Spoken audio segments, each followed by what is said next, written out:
मुझे 24/7 को देखने और सुनने वालों को शाहिदा दरवेश का सलाम। नाजरीन, आज हम DFO मोहम्मद जाफर से फॉरेस्ट डिपार्टमेंट की कारकर्दगी के हवाले से इंटरव्यू करने जा रहे हैं, तो आइए नाजरीन इंटरव्यू सुनिए।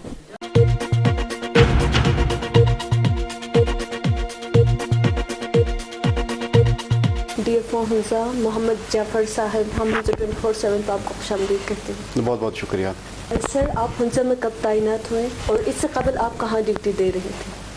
मेरी हुंजा में as a divisional forest officer October 2020 में पोस्टिंग हुआ था। उससे पहले मैं as a DFO Gilgit circle में था। वहाँ पे जितना भी डेवलपमेंट के एक्टिविटीज़ होता था उसको मैं हैंडल करता था गिलगित में और GB लेवल पे। बेहतर सर। फॉरेस्ट्री एक अहम डिपार्टमेंट है जी। गिलगित बल्तिस्तान और खुसूसन हुंजा में अगर आपका इदारा फ़आल किरदार अदा करें तो इसके बहुत ही मुस्बित नताइज पेश हो सकते हैं। इस सिलसिले में आप क्या कहेंगे? अगर मैं गिलगित बल्तिस्तान को अगर ले लो, उसके बाद हुंजा को उस पर वो कर दे, तो हुंजा सबसे नीचे आता है हमारे जो डिस्ट्रिक्ट में ना, क्योंकि यहाँ पे तो नेचुरल फॉरेस्ट है ही नहीं। तो ज़्यादा फोकस हमारी होती है कि यहाँ पे सोशल फॉरेस्ट्री को प्रमोट कर ले और लोगों को ज़्यादा से ज़्यादा इन्वॉल्व करे इसमें दरख्त लगाने में, क्योंकि गिलगित में जो हुंजा जो हमारे जो डिस्ट्रिक्ट है उसमें 0.023% नेचुरल फॉरेस्ट है, वो भी जूनिपर के पैचेस है जो ना होने के बराबर है। फॉरेस्ट डिपार्टमेंट अब तक हुंजा में कोई फ़आल किरदार अदा नहीं कर सका, क्यों?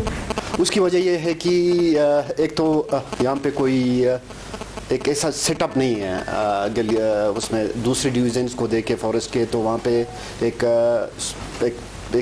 पूरा फॉरेस्ट का एक यूनिट है काम कर रहा है। यहाँ पे नहीं है, हमारे फील्ड में कोई स्टाफ नहीं है।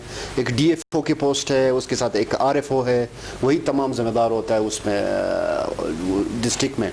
तो जब तक हमारे पास फील्ड के यूनिट्स नहीं होंगे, फॉरेस्ट में एम्प्लॉयमेंट नहीं होगा, तो ये मुमकिन नहीं है कि हम उस लेवल पे इसको लेके आए जो दूसरे डिस्ट्रिक्ट्स में काम करें। वहाँ पे तकरीबन 50-60-200-300 स्टाफ है।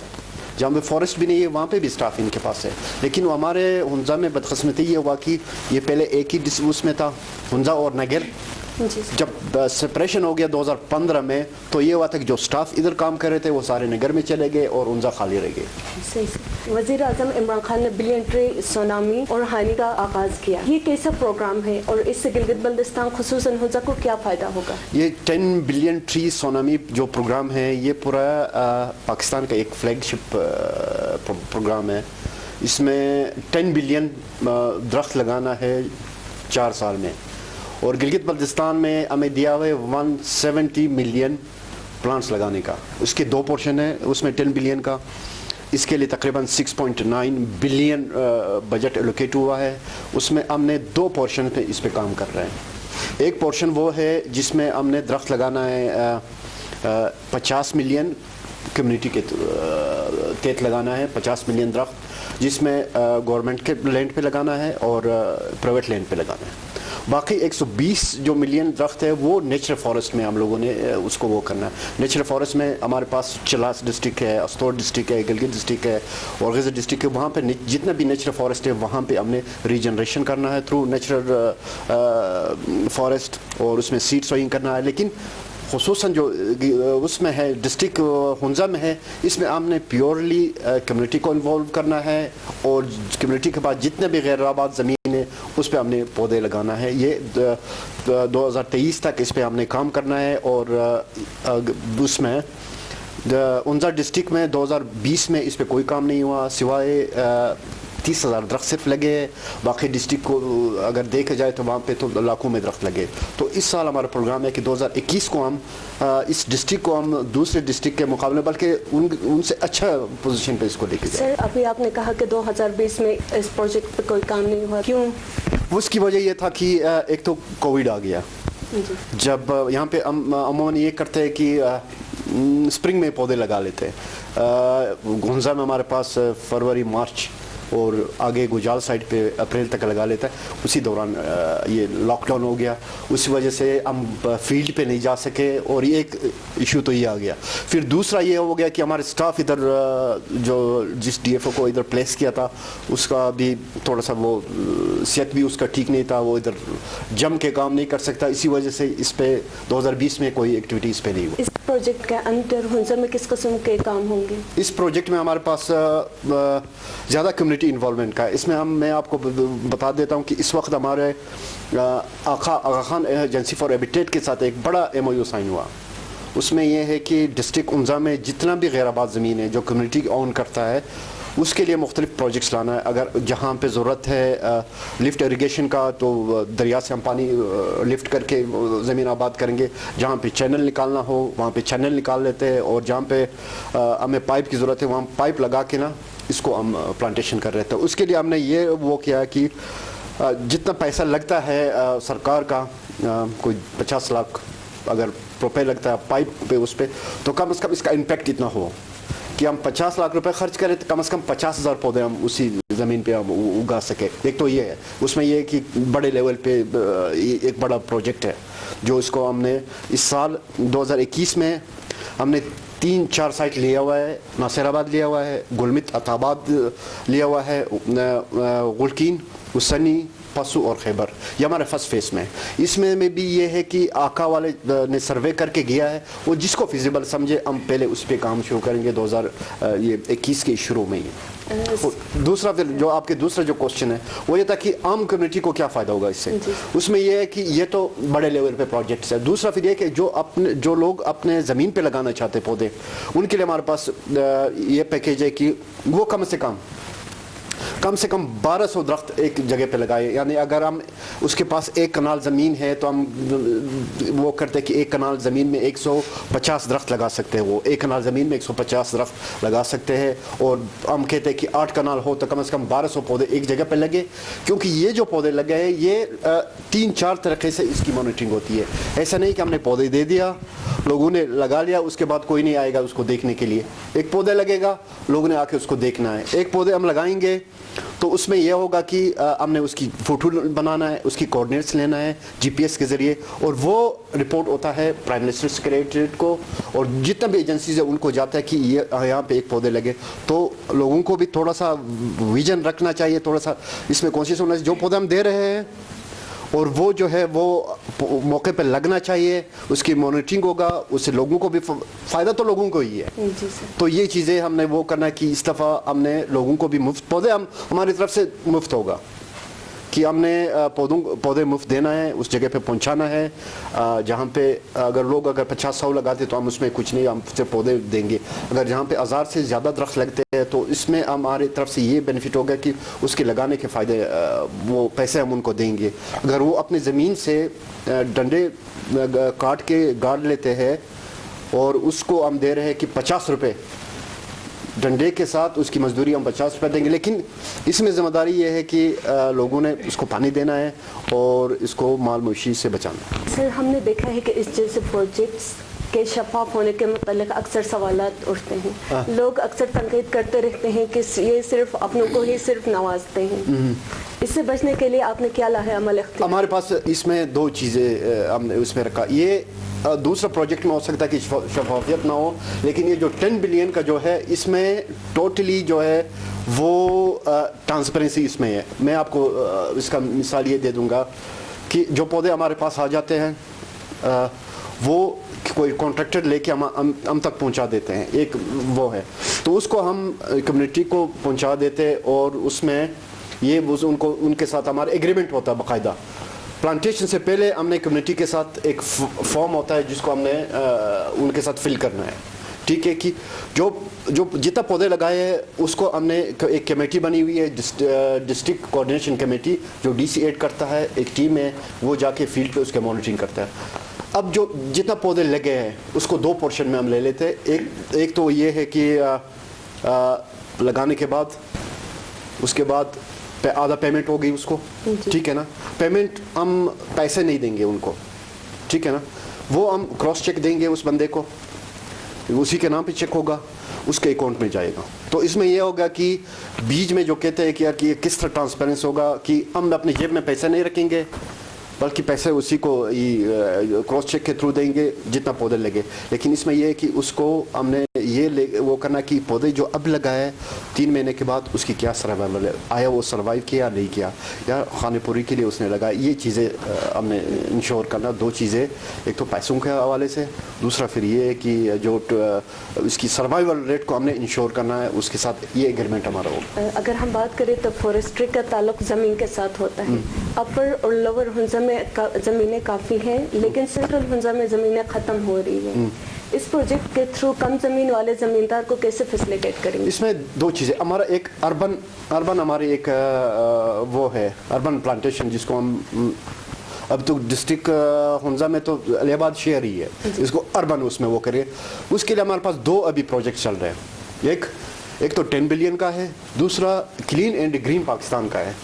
ठीक है, ये 2 एक ही जगह पे चल रही है। ये सिर्फ क्लीन और ग्रीन पाकिस्तान का जो प्रोजेक्ट है ये सिर्फ इसी में उनजा फोकस्ड है, उनजा की जो म्यूनसिपल जो एरिया है उसमें फोकस है। उसमें यह है कि गवर्नमेंट ने या कम्युनिटी ने एक साइड तो उन्होंने हर जगह पे ग्रीन पैचेस डिक्लेयर करना ही करना। ये तो डीसी को वो है कि आपने उसमें हेडक्वार्टर में कुछ एरिया को आपने ग्रीन पैच ही डिक्लेयर करना है, चाहे रोड साइड पे हो या स्लोप्स पे, ठीक है ना। तो अब स्लोप्स पे जो है वो अब हमारे पास हुंजा में तो हमारे पास कोई ज़मीन नहीं है कि क्योंकि मकान के लिए जगह नहीं है। तो अब हम कोशिश कर रहे हैं कि जो सेंट्रल हुंजा में जो हमारे पास जो स्लोप्स पड़े हुए हैं ना, वो उसको हम स्टेबलाइज करें। उसके लिए जो भी चीज़ें हो सकती हैं, जो भी गवर्नमेंट जो कर सकता है 10 बिलियन में या ग्रीन पाकिस्तान में, तो हम ये कर रहे हैं कि इसको जो इनके पास जहाँ पानी नहीं पहुँच सकते, तो कम से कम हुंजा में हम फोकस करेंगे कि जितना भी ग्रीन पैचेज है, जो स्लोप्स है, उसको स्टेबलाइज करें स्लोप उसके थ्रू। हुंजा में पानी का अहम इशू है, इस मसले के ऊपर कैसे काबू पाएंगे? देखिए, अब जो पानी का जो इशू है वो अब ये चीज़ें तो वाटर मैनेजमेंट डिपार्टमेंट है और दूसरे डिपार्टमेंट है, लेकिन जहाँ तक 10 बिलियन का ताल्लुक़ है या फॉरेस्ट डिपार्टमेंट का ताल्लुक़ है, फॉरेस्ट डिपार्टमेंट वहाँ पे कोशिश करता है कि जहाँ पे पौधे लग जाए। पीने का पानी का हमारे पास कोई वो नहीं है, कंपोनेंट नहीं है, सिवाय कि लैंड डेवलप करे जहाँ पानी पहुँच सके।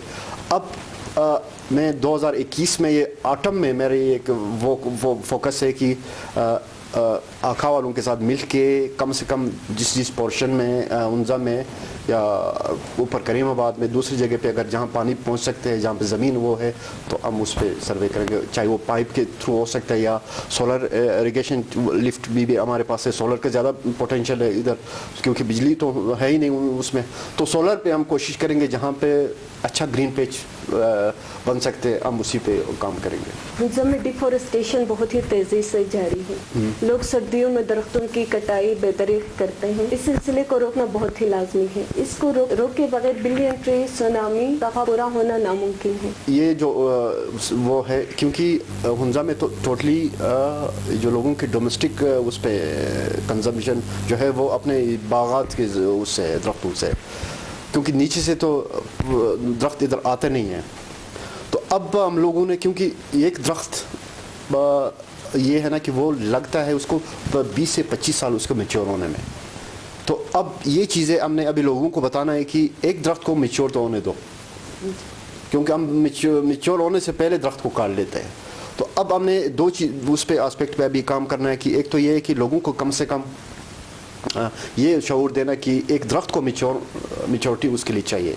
और खुसूसन हमारे यहाँ पे अब क्लाइमेट चेंज का जो बड़ा इशू है ना, उस पे अब ये है कि एकदम बारिश हो जाती है, वो इतनी तेज़ बारिश हो जाती है जिसमें फ्लैश फ्लड जो हमारे एरिया में, उसको हमने प्रोटेक्ट करना, जो वाटर शेड करना वो ज़रूरी है। तो हम कोशिश करेंगे कि लोगों के साथ एग्रीमेंट करें, कम से कम 20 से 25 साल तक जो दरख्त हम लगाएंगे ये हमें लिख के देंगे कि वो हम नहीं काटेंगे।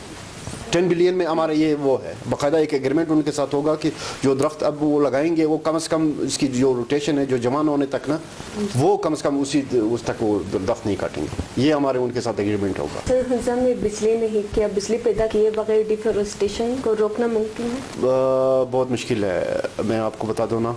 एक तो हुंजा का ये रहा है कि यहाँ पे शुरू से बिजली का इशू हुआ है। अब इसको हम किस तरह वो कर ले, क्योंकि इस 10 बिलियन में हमारे पास कोई उसका कोई प्रोजेक्ट नहीं है इलेक्ट्रिसिटी का ना। तो अब इसमें हम ये कर सकते हैं कि जो दूसरे डिपार्टमेंट है जो इस पे वो काम करे, उनके साथ कोई एक लिंकेज डेवलप करके ना इस पे वो कर सकते हैं। बाकी फॉरेस्ट के पास तो कोई इस तरह वो नहीं बिजली पैदा करने के लिए ना, क्योंकि अब डिफॉरेस्टेशन तो होगा ही होगा, क्योंकि लोग दरख्त बहुत कम लगा लेते हैं, बल्कि कम हो गया वो उसमें ना, दरख्त लगाने का जो रिवाज है वो कम हो गया, क्योंकि लोगों ने एक चीज़ कमर्शियल पे गया। हमारे जो है ना, हम कोशिश करें दरख्त काट के वहाँ पे कोई एक गेस्ट हाउस बनाए, दरख्त काट के हम कोई वहाँ पे एक दुकान बनाए।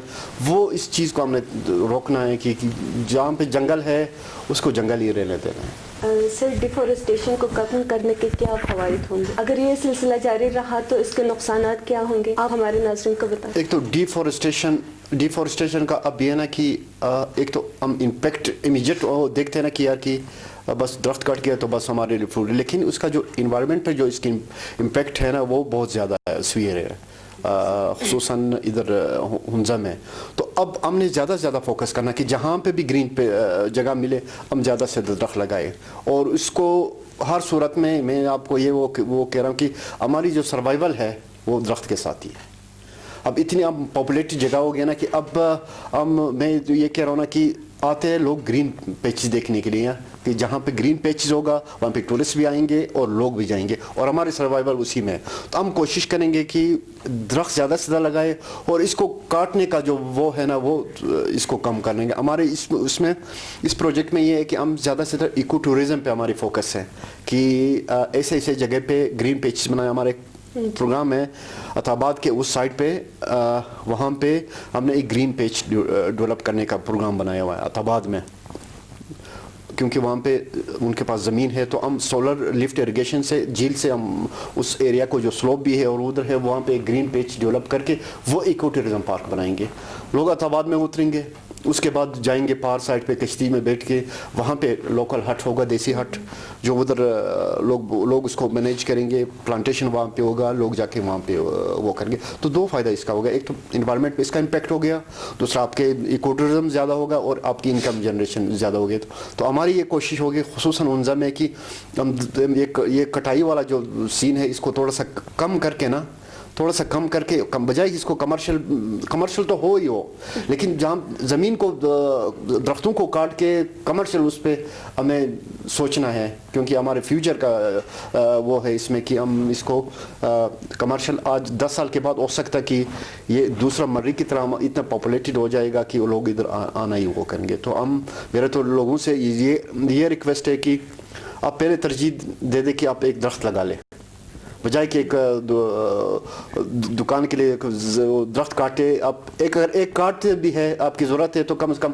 10 दरख्त लगाए उस पर। तो मेरा ये वो होगा, आप लोगों से अपील होगा कि एक दरख्त आप काटते हो तो 10 दरख्त लगाए, भले जो हमारी स्पेस जो हम कहते हैं कि इतना होना चाहिए उससे कम स्पेस पे लगा ले, लेकिन दरख्त लगा ले उनजा में जहाँ पे भी आबाद हो सकते हैं। और दूसरा आज़ाद चराई पे ज़्यादा से ज़्यादा इस पर इसको कंट्रोल कर ले। तो मैं आपके साथ ये वो तामीरात के नाम पे दरख्तों की कटाई का सिलसिला तो जारी है, इससे आने वाले वक्त में माहौलियात को कितने नुकसान बहुत ज़्यादा हो सकता है। वो अब एक और चीज़ इसमें ये है कि हम गैर ज़रूरी तौर पे हम लोग लकड़ी इस्तेमाल करते हैं घर में। अब तो बहुत सारी चीज़ें इस तरह आ गए कि हम दरवाजे भी, खिड़की भी, वो सारे अलमुनियम के आए हुआ है। हम कोशिश करेंगे कि जहाँ पे हमारे, क्योंकि ये सस्ता भी पड़ता है, अगर आपने इम्पैक्ट वो करना है तो या कि दरख्त को बचाएंगे और ये चीज़ें हम इस्तेमाल करेंगे। तो मैं तो ये कहता हूँ कि अब ये तो तैयारशुदा आ गया, बहुत सस्ता है, बजाय कि आप दरख्त काट के ये तमाम चीज़ें बनाएं। तो हमने थोड़ा सा अपना उसको डाइवर्ट करना है जंगल को बचाने के लिए, क्योंकि ग्लोबली इसकी सिग्निफिकेंस है और हमारे पाकिस्तान में तो ये प्रोग्राम इसीलिए वो बना हुआ है 10 बिलियन का। किरमाबाद हुंजा की सड़क के किनारे प्लांटेशन की गई, लेकिन दिगर काम में ऐसा नजर नहीं आ रहा। क्यों?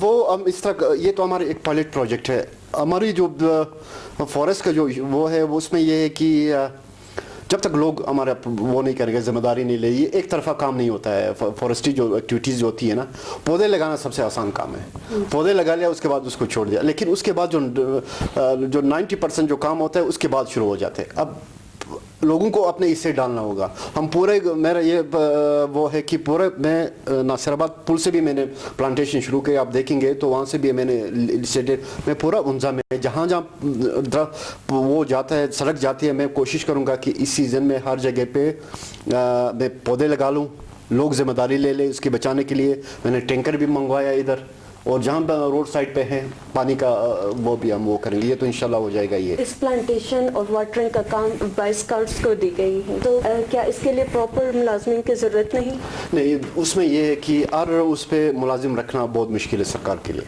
क्योंकि इसमें सरकार का एक तो बहुत ज़्यादा पैसे जाता है, क्योंकि मुलाजिम अगर आप प्रोजेक्ट लाइफ के साथ रखेंगे तो 2 साल का प्रोजेक्ट होता है, 3 साल का, उसके बाद वो प्रोजेक्ट ख़त्म हो जाएगा तो मुलाजिम भी वो हो जाते। तो मेरा तो ये रिक्वेस्ट है कि लोग इसको ऑन करें। जब तक लोग इस प्रोजेक्ट को ऑन नहीं करेंगे, इसकी सस्टेनेबिलिटी जिसको हम कहते हैं ना, पायदारी नहीं हो सकती इसमें। तो बजाय कि हम कहेंगे कि हर एक दरख्त लगाए और एक बंदा इंगेज करे, वो कॉन्सेप्ट अभी ख़त्म होना चाहिए। मैं तो कहता हूँ कि लोगों को जिम्मेदारी लेना चाहिए, डिपार्टमेंट उनके साथ ही खड़ा है। आपके इदारे को किन मसाइल का सामना करना है? नहीं, हमारे पास तो मसाइल तो खैर हम कोई वो नहीं है। मैं कहता हूँ कि अब मसाइल को डिस्कस करेंगे तो कहेंगे यार बस ये तो मसाइलों में गिरे। हमारे कोई इतना बड़ा इशू नहीं है। हमारे पास सिर्फ और सिर्फ स्टाफ की कमी है। हमारे पास सिर्फ और सिर्फ स्टाफ की कमी है। फ़ंड का कोई इशू नहीं है डिपार्टमेंट में।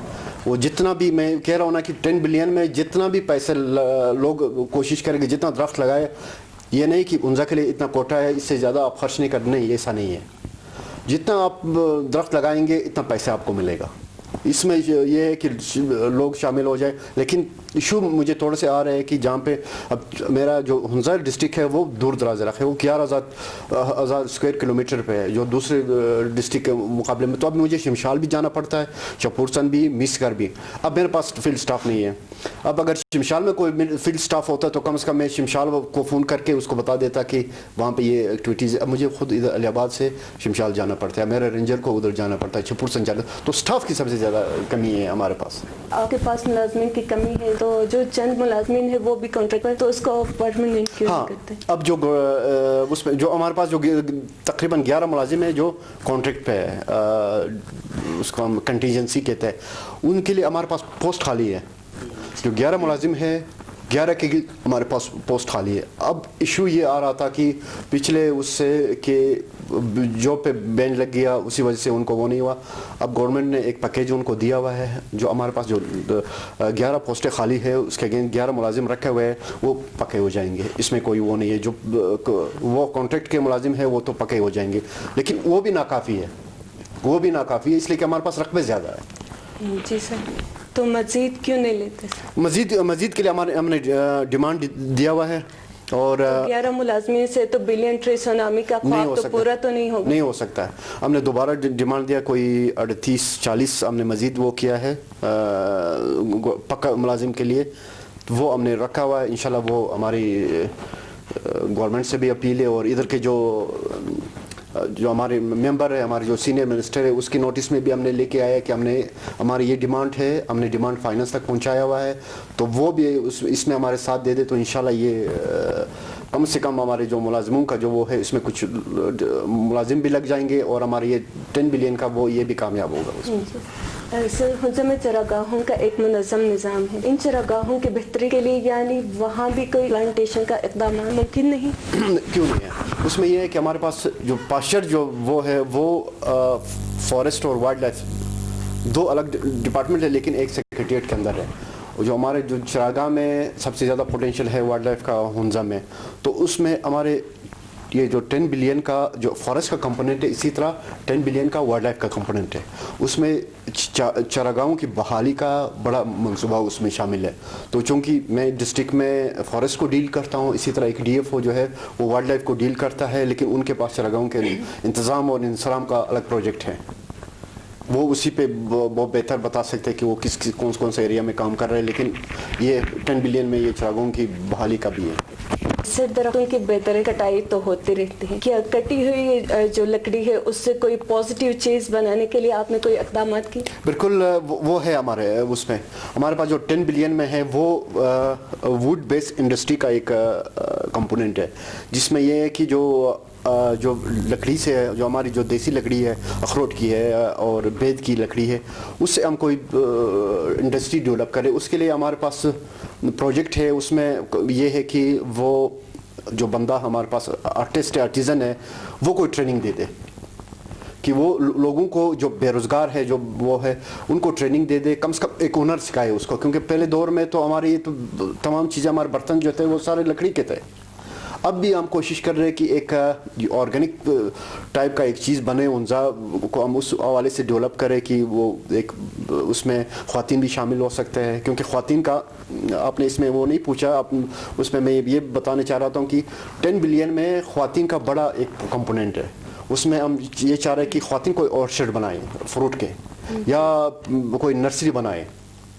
उसमें यह है कि जहाँ पे उसके लिए 4 कनाल से 5 कनाल ज़मीन चाहिए उनजा में, कि वो उस पर ऑर्चर्ड लगा सकते हैं। उसमें 10 बिलियन में उसकी प्रोविज़न है कि वो बाड़ भी लगाएगा, उसमें हम पौधे ला के उनको दे देंगे ताकि वो अपना एक इनकम, लाइवलीहुड इससे वो डेवलप हो जाए। सर, आखिर में अगर कोई बात रह गई हो तो आप हमारे नाज़रीन से शेयर कर सकते हैं। नहीं, मैं तो दोबारा फिर रिक्वेस्ट करूँगा उनका कि जितना भी हमारे जो सुनने वाले हैं, जिनको पता नहीं 10 बिलियन का ऑफिस हमारा अलीबाद में है और ताल्लुक़ मेरा गोजाल से है। ऐसा नहीं है कि मैं गिलगित में बैठता हूँ। मैं 2 मैंने ऑफिस वो किया, एक मेन ऑफिस है, एक सब ऑफिस हमने बनाया है गोजाल में। तो हम 2 दिन उधर बैठते हैं और 3 दिन मेरा इधर अलीबाद ऑफिस में वो होता है। जिसको भी कोई 10 बिलियन के हवाले से हमारे पास फ्रूट का बड़ा कंपोनेंट है, फ्रूट ट्रीज़ का। ऐसा नहीं कि सिर्फ फॉरेस्ट उसका, उसमें फ्रूट ट्रीज़ भी है। फ्रूट के लिए भी वो दरख्वास्त दे सकते हैं कि जिनको जो भी फ्रूट ट्रीज चाहिए वो दरख्वास्त दे सकते हैं। क्योंकि ये जो 10 बिलियन का जो एग्रीकल्चर का कंपोनेंट है, वो DD एग्रीकल्चर साहब देख रहे हैं, उसके पास अभी से दरख्वास्त दे दे तो कम से कम फरवरी तक अच्छे पौधे, मयारी पौधे आप तक पहुँच सकते हैं। वरना क्योंकि हम अक्सर ये होता है कि हम अप्रैल में देते या मई में देते कि हमें फ्रूट ही उस वक्त मुमकिन नहीं है। अभी टाइम है कि वो दरख्वास्त दे सकते हैं। और मेरे पास भी जिनको पौधों की ज़रूरत है वो आके दरख्वास्त दे सकते हैं कि हमें इतना पौधे चाहिए। तो हमने एक फॉर्म डेवलप किया, वो फॉर्म हम उनसे फिल करेंगे, एक छोटा सा एग्रीमेंट होगा, उसके बाद हम उनको पौधे देंगे। जिनके पास बड़ी रकबे पे ज़मीन है, शनाखी में या गोजाल में, वो दरख्वास्त अभी से दे सकते हैं क्योंकि ये हमारे प्लानिंग का महीना है। सर, बहुत बहुत शुक्रिया हमसे 24/7 को टाइम देने के लिए। आपका भी बहुत बहुत शुक्रिया। मुझे मौका दिया कि कम से कम मैं हर घर में तो नहीं पहुंच सकता हूं, हर गांव में नहीं पहुंच सकता, कम से कम आपके प्रोग्राम के थ्रू ना कम से कम ये जो 10 बिलियन का पैगाम जो है ये लोगों तक पहुंचे। बहुत बहुत शुक्रिया आपका। Thank you.